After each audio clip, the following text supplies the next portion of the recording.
우리가 마음속에 떠오르는 그 모든 것들을 그대로 반응하지 않을 수 있다는 것, 우리에게는 선택을 할 수 있는 자유가 있다는 건 정말 큰 축복입니다. 디스턴싱이라고 하는 건 결국 생각이 나 자신이 아님을 이해하고 마음속에 떠오르는 것들 중 어디에 반응할지 내가 선택할 수 있다는 점을 이해하고 나라는 존재의 위치를 명확히 하는 과정인 거죠.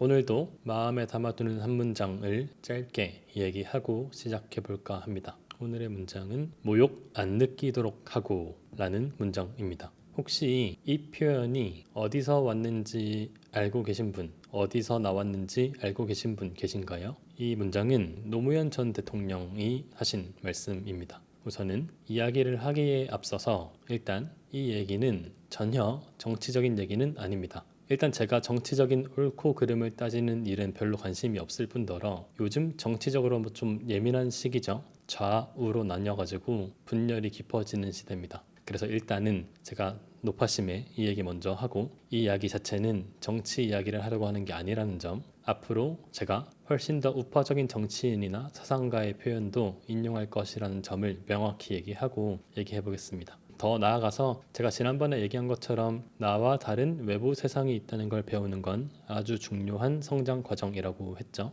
그러니까 어떤 개념화된 생각에 갇히지 말고 그냥 편한 마음으로 얘기해 보도록 합시다. 우선 어떤 상황에서 나온 얘기였냐면 그 노무현 대통령이 임기 중에 검찰 개혁을 하겠다고 한 겁니다. 검찰은 흔히 행정부 소속이니까 대통령이 이제 이렇게 총장을 임명하고 그러죠. 그런데 그렇다 보니까 그 검찰이라고 하는 조직이 정치적인 도구로 활용될 때도 있어가지고 이 부분을 뿌리 뽑자고 얘기한 겁니다. 하지만 검사들이 반발이 좀 있었습니다.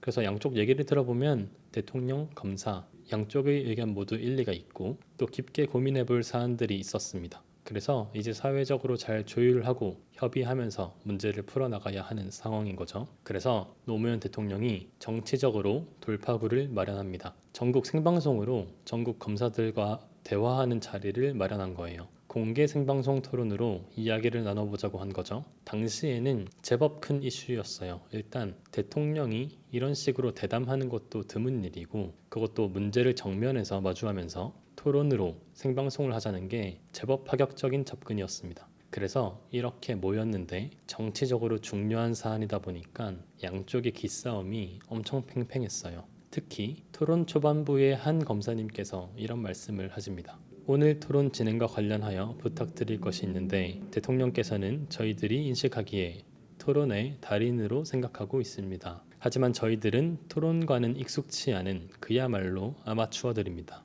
그래서 대통령께서 토론을 통하여 검사들을 제압하시겠다면은 이 토론은 좀 무의미하지 않겠나. 보나마나 대통령님의 승리이십니다. 따라서 대통령께서 검사들을 제압하려고 하지 마시고 어렵게 마련된 자리인 만큼 좀 검사들의 의견을 많이 들어주십시오. 그리고 대통령께서는 인적 청산을 하시겠다고 말씀하셨습니다. 좋습니다. 인적 청산 하입시다. 그러나 이번 인사와 같은 이런 방식의 인적 청산은 과거 독재 정권 하에 있었던 인적 청산과 어떤 차이가 있는지 그 점을 저희는 알지 못합니다. 마지막에는 제법 격정적으로 얘기를 하죠. 그래서 검사분께서 이렇게 운을 띄웁니다. 여기에 이제 대통령이 답을 하는데 이렇게 얘기를 합니다. 토론의 달인이므로 여러분을 제압할 수 있다. 이 전제에 대해서 저는 동의하지 않습니다. 설사 그렇다고 하더라도 재주로서 진실을 덮으려고 하는 내가 잔재주나 가지고 여러분과 대화해서 여러분들을 제압하려고 하는 그런 인품의 사람으로 좀 비하하는 그런 뜻이 들어 있습니다.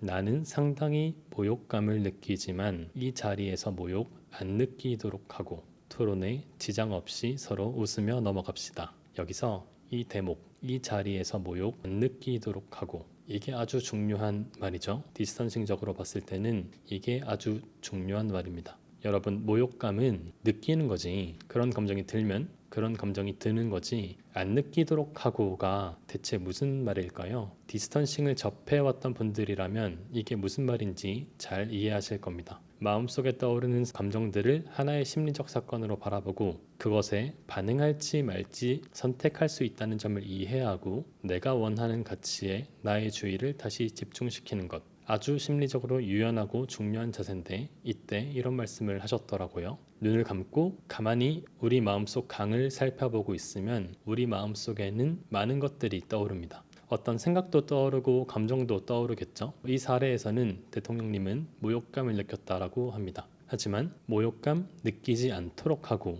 웃으면서 넘어가자고 말하면서 다시 자신이 믿는 바에 전념하기 위해서 그 부분에 주의를 집중하고 있죠. 이렇게 모욕감이 있지만 그러지 않기로 하자고 하고 자신이 지금 여기서 어떤 일을 하려고 이 자리를 만들었는지 자신의 가치에 전념하려고 다시 그 부분에 주의를 집중하고 있습니다. 우리가 마음속에 떠오르는 그 모든 것들을 그대로 반응하지 않을 수 있다는 것, 우리에게는 선택을 할 수 있는 자유가 있다는 건 정말 큰 축복입니다. 디스턴싱이라고 하는 건 결국 생각이 나 자신이 아님을 이해하고 마음속에 떠오르는 것들 중 어디에 반응할지 내가 선택할 수 있다는 점을 이해하고 나라는 존재의 위치를 명확히 하는 과정인 거죠. 그런 의미에서 대통령님께서 말씀하신 모욕감 느끼지 않기로 하고 조금 더 마음에 담아두기 좋은 표현으로는 그러지 않기로 하고 라는 말이 디스턴싱의 자세를 아주 잘 표현해 주는 것 같아서 제가 오늘의 한 문장으로 정리해 봤습니다.